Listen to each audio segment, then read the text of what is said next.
1 ঘন্টায় সারা দুনিয়াকে তালা লাগাই দিতে পারে। 1 ঘন্টায়। আজকে বলুক 60 দেশ যে 1 ঘন্টার ভিতরে যদি সমাধান না হলো, তোমাদের সাথে লেনদেন, উঠা বসা, খাওয়া লওয়া, চলা ফিরা, এন্টার যোগাযোগ বন্ধ। আমরা 60 দেশ আপোষে বাক কইরা খামু যতদিন বেঁচে থাকবো। দেখেন দুনিয়া সিধা হইতে কতক্ষণ লাগে, কিন্তু পারে না কেন? এটাও আল্লাহ বইলা দিছে, আমার বন্ধুর রঙে যদি রঙিন না হইলা, তাইলে বিজাতিদের ভয় তোমাদের দিলের ভিতরে ঢুকায় দিন। খাইব তোমাদের, পড়ব তোমাদের। আপনি এটা বলেন, মুসলমান আছে দেখি তো দুনিয়া আছে, ঠিক না? যদি মুসলমান না থাকলো কি, দুনিয়ার যদি বিল্ডিং গুলা সোনা দিয়া হইলো, রাস্তাগুলা যদি রূপা দিয়ে তৈরি হইলো, থাকবে দুনিয়া? হ্যাঁ, আপনার কারণেই তো দুনিয়া টিকে আছে। আমি তো বলি বাংলাদেশটা বিপর্যয়ের থেকে বেঁচে আছে কেন জানেন? জানেন? শুধু মসজিদ, মাদ্রাসা, আলেম ওলামার কারণে। যদিও আমার জাতি এটার বিরুদ্ধে, বেশিরভাগ জাতি এটার বিরুদ্ধে, বেশিরভাগ সুশীলী এটার বিরুদ্ধে, বেশিরভাগ শিক্ষিত এটার বিরুদ্ধে, বেশিরভাগ বুদ্ধিজীবী এটার বিরুদ্ধে। নাইলে বলেন, করোনার সময় সারা দুনিয়া তো চিৎকার দিল বাংলাদেশের মতো বিপর্যয় কোথাও হবে না, কিন্তু বাংলাদেশে তো কোনো বিপর্যয় হইল না। সবচেয়ে কম বিপর্যয় সারা দুনিয়ায় যেই দেশটায় ছিল 1 নম্বরে, ওটা বাংলাদেশ। WHO-তে যে দেখা আসেন বাংলাদেশের নামটা কয় নম্বরে? 1 নম্বরে তো আমেরিকা না, 1 নম্বরে তো কানাডা না, 1 নম্বরে তো অস্ট্রেলিয়া না, 1 নম্বরে তো ইউরোপ না, 1 নম্বরে তো নামটা বাংলাদেশের। দ্বিতীয়, করোনার রোগীদের, করোনায় যারা মারা গেছে ওদের এত সুন্দরভাবে দাফন দুনিয়ার কোন দেশে হয় না। বাংলাদেশে করোনায় যত রোগী মারা গেছে সবগুলা কবরে গেছে আলেমদের হাতে অথবা তোলাবাদের হাতে। সমস্ত আলেম আর তোলাবাদের ছিল। ওই কবরে যে জিজ্ঞেস করে দেখেন, তোমাকে যারা কবর দিছে ওদের হাতের ছোঁয়ায় তোমার কিছু মিলছে না মিলে নাই, যে জিজ্ঞেস করেন। আমার কাছে এখন বলার সময় নেই, সময় থাকলে আমি বলতাম। শুধু নাম বইলা দিতেছি, ওরা আমাদের কাছে জিজ্ঞেস করেন। আব্দুর রহমান হাফফার, সিরিয়ার একজন 1000 বছর আগের একজন আলেম আছে, আব্দুর রহমান হাফফার, নেটে নাম পাবেন। হাফফার অর্থ হল কবর খোদক, কবর খোদাই করত। দামেস্কের কবর খোদাই করত, ফ্যামিলিগত কবর খোদক। ওই বেটা বুড়া বয়সে আলেম হয়েছে কেন? আবার যুগ শ্রেষ্ঠ আলেম, আবার শত কিতাব লেখা গেছেন। ওর জীবনী পড়া দেখেন ও বুড়া বয়সে আলেম হইল কেন? এই জন্যই আমি বলছি, কবরে যে জিজ্ঞাসা করেন, তোমাদের যে আলেম ওলামা কবরে নামাইলো, দাফন কাফন করলো, তোমরা এটার কোনো সুবিধা পাইলে কি পাইলে না? কবরে যে জিজ্ঞাসা করেন। তো বাংলাদেশ বেঁচে আছে 3 কারণে: মসজিদ, মাদ্রাসা, হক্কানি আলেম ওলামা। আপনার কাছে আমার ঘরের সিসি ক্যামেরার মনিটরিং নাই, আলেমদের ঘরের সিসি ক্যামেরার মনিটরিং আপনার কাছে নাই। আপনি আমাকে সারা দিন দেখছেন, আপনি রাত্র 3টার সময় দেখেন না আমি কি করি। 3টার সময় আলেমরা কি করে এটা আপনি দেখেন না। 40,000-এর উপরে হেফজোখানা, রাত্র সকাল সুবে সাদেক হওয়ার 1 ঘন্টা আগে ওঠে, লাল সবুজের পরিধিটাকে প্রথম আধ্যাত্মিক সুরক্ষার চাদর দিয়ে ঢাকে, তারপরে আল্লাহর কালাম পড়তে বসে।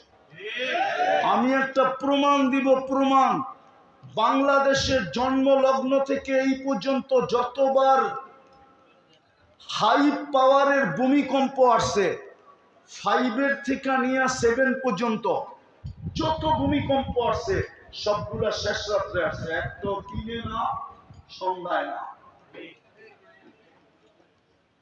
সবগুলো শেষ রাত্রে। আপনি চেক করেন যে আজকে বাড়িতে কেন?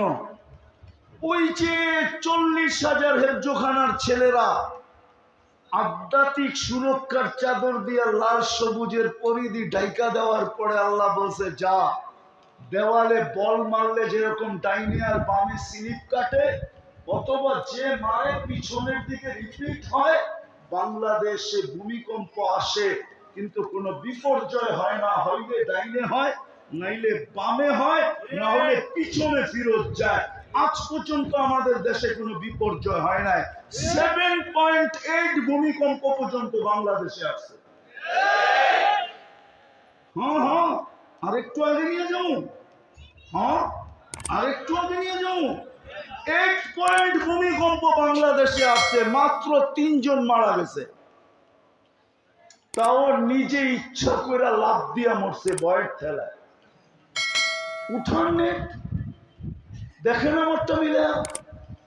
অথচ গত ডিসেম্বরের আগের ডিসেম্বরে তুর্কিতে সেম ক্যাটাগরির ভূমিকম্প আসছিল 7.8, 1.5 লক্ষ লোক মারা গেছে, একটা শহর মাটির সাথে মিশা গেছে।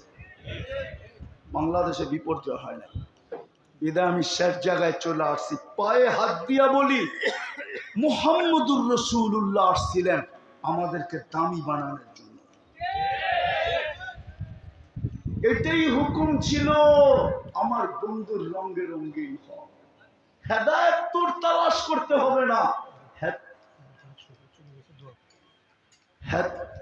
হেদায়েত তোকে তালাশ করতে হবে না, হেদায়েত তোকে তালাশ করে গলায় মালা পড়ায় দিবে। কিন্তু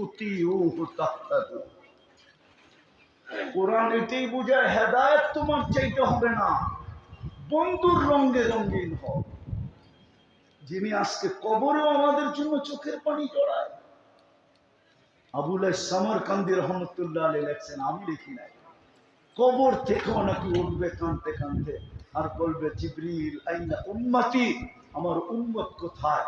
ময়দান তো খালি, ডাইনে দেখি তো উম্মত দেখি না, বামে দেখি তো উম্মত দেখি না, সামনে দেখি তো উম্মত দেখি না, পিছে দেখি তো উম্মত দেখি না। দেখবে তো দেখবে কোত্থেকা? সর্বপ্রথম তো কবরের মাটির থেকে, জমিন থেকে ওনাকেই উঠানো হবে, ওনার আগে কাউকে উঠাবে না।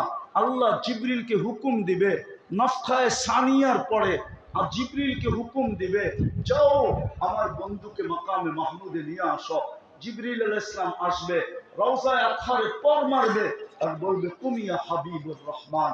আল্লাহর বন্ধু উঠেন, কিন্তু উঠবে চোখে থাকবে পানি, মুখে থাকবে চিৎকার, জিবরিল উম্মত কোথায়?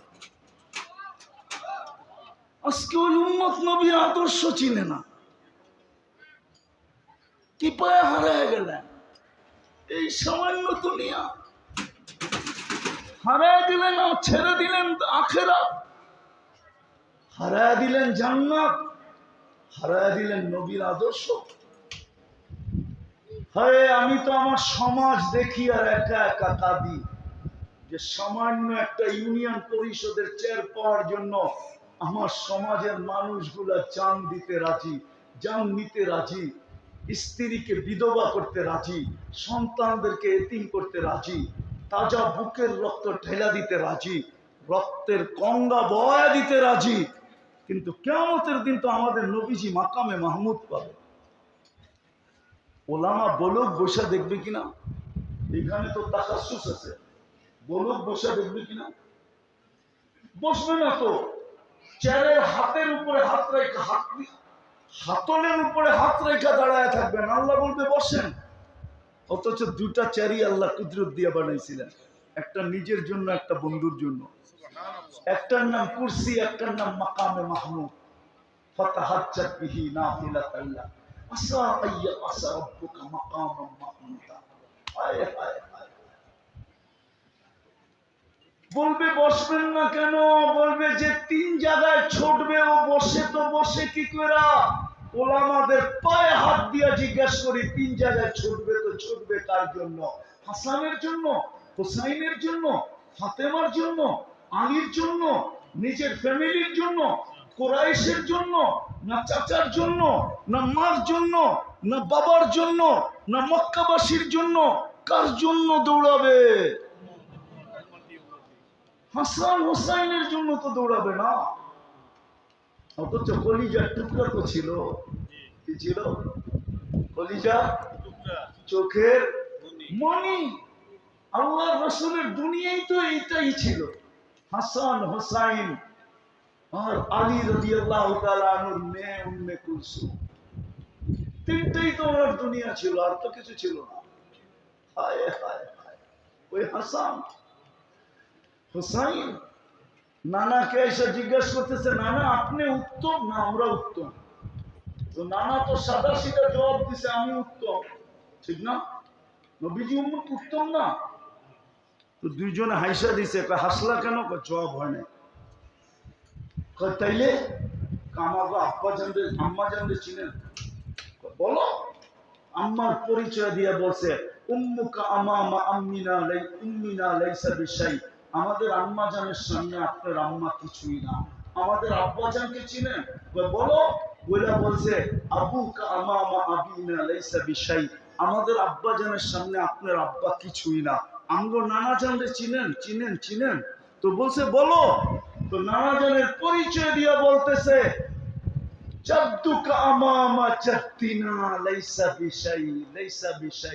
আমাদের নানা জানের সামনে আপনার নানা কিছুই না, কিছুই না, কিছুই না।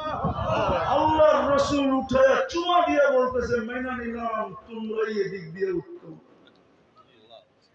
তুমগো মা সাইয়্যিদাতু নিসাই আহলিল জান্নাহ, আমার মা তো সাইয়্যিদাতু নিসাই আহলিল জান্নাহ। তোমাদের বাপ তো আলীউল মুর্তাজা, আমার বাপ তো আব্দুল্লাহ, তোমাদের নানা জান তো দুজাহানের বাদশা।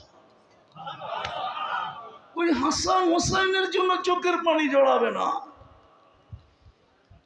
ওলামা বলক ১৬ লক্ষ নবী পর্যন্ত নফসি নফসি করবে না, মাকে চাবে না, পরিবার চাবে না, সন্তান চাবে। ফেরেশতা পর্যন্ত সাল্লিম সাল্লিম করবে, আল্লাহ বাঁচা।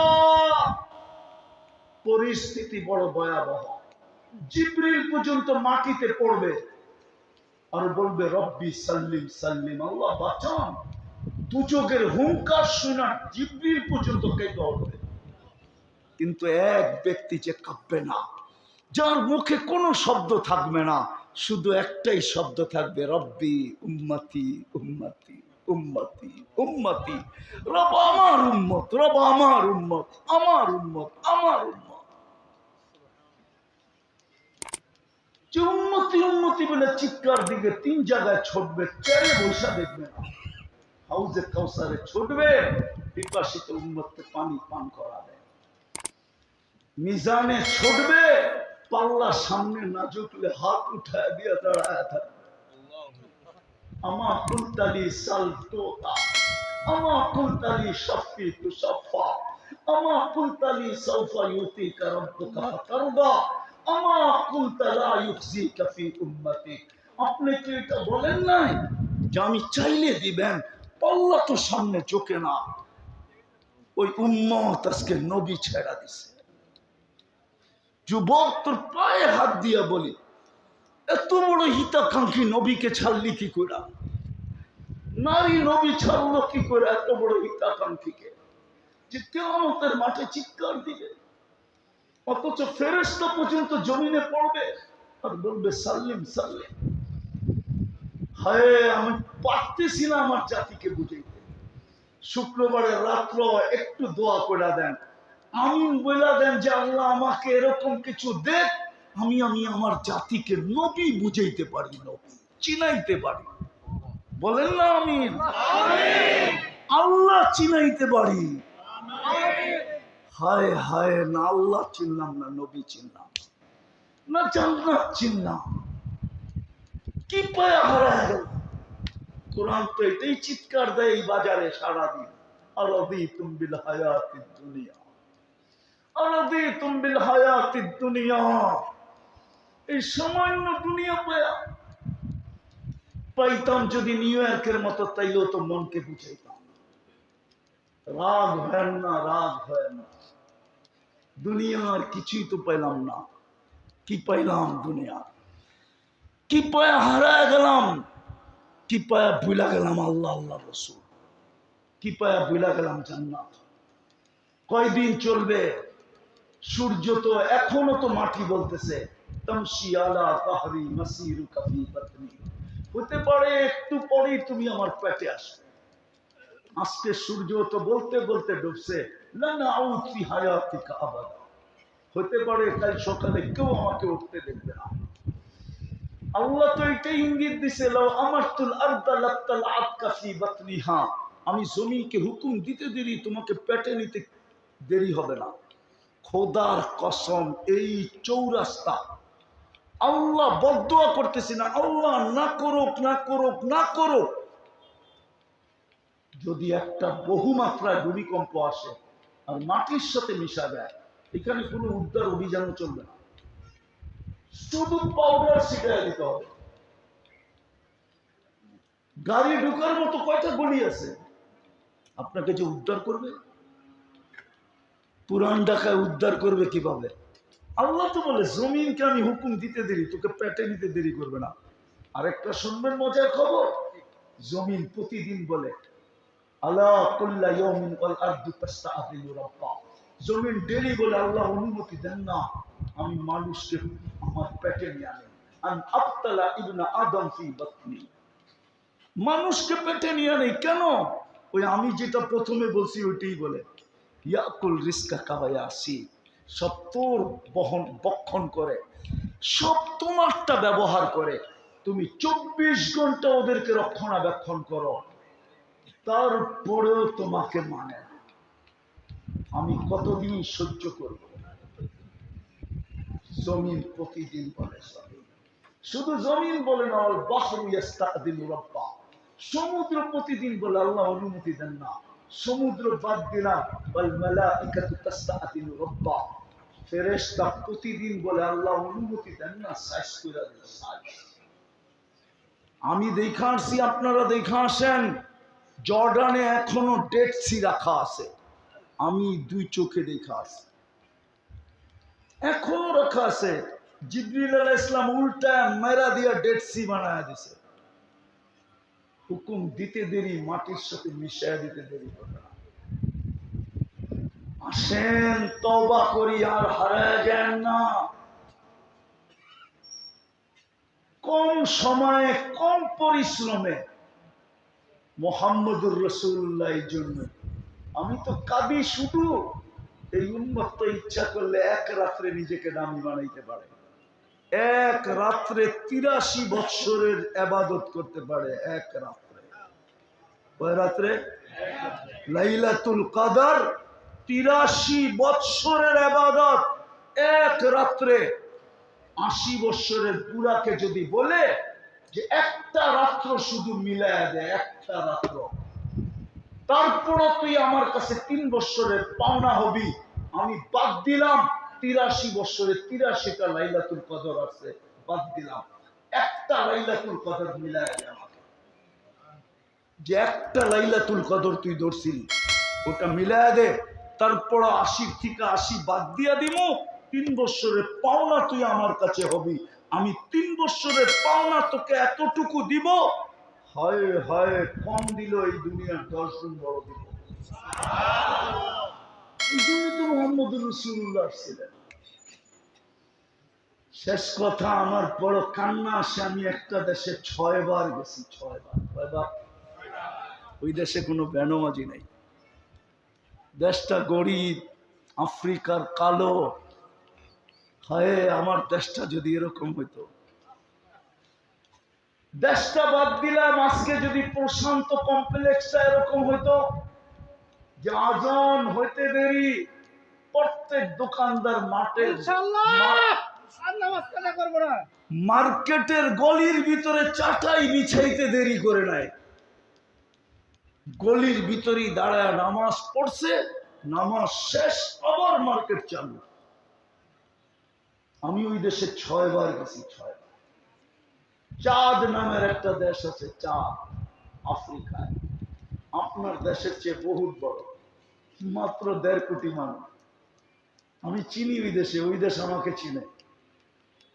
আমি বড় কথা বলতেছি না, ওই দেশের হোমরা চোমরা অনেকে আমাকে নামেও চিনে, চেহারাও চিনে।